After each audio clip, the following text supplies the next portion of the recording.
Also, what was expected to be a boisterous night of dueling political rallies in Cleveland turned silent when both Bernie Sanders and Joe Biden canceled their plans. Those rallies called off because of coronavirus concerns. Mark Naymik has that story. Tonight, it's the battleground state that wasn't.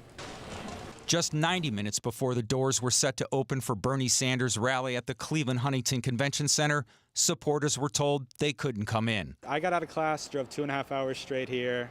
So I'm upset, but hopefully there's another opportunity. Inside, a large stage, an empty space. Sanders never made it to town. Former Vice President Joe Biden. Biden held a small event in Columbus Tuesday morning where he ignored Sanders and talked about President Trump and gun control. Folks, it matters who we elect. It matters what we stand for.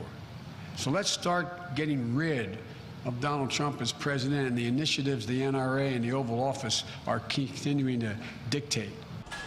But he canceled his large evening campaign rally at Cuyahoga Community College downtown. Riding a wave of support from Super Tuesday victories, Biden has more delegates, which makes winning Ohio 1 week from today critical to Sanders' bid for the White House. But voters in today's primary in Michigan, a Midwest bellwether that Sanders won 4 years ago, backed Biden.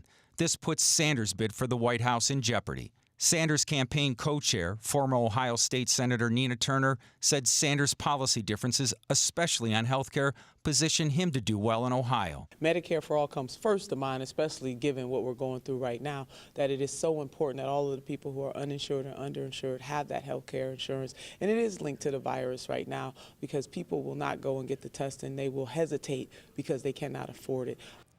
Both Biden and Sanders are not ruling out future stops in Ohio, but they've not committed to any yet. And at the moment, they're focused on Arizona, where that first head-to-head debate takes place without an audience, as you mentioned at the top of the show. Yeah, we were talking about this earlier. We were saying, are these guys really going to have these rallies tonight? It was almost like a game of chicken. Who's going to blink first? Yeah, and it came just an hour and a half before it started, and those supporters were left in the cold. There you go. All right, Mark Naymik, thank you.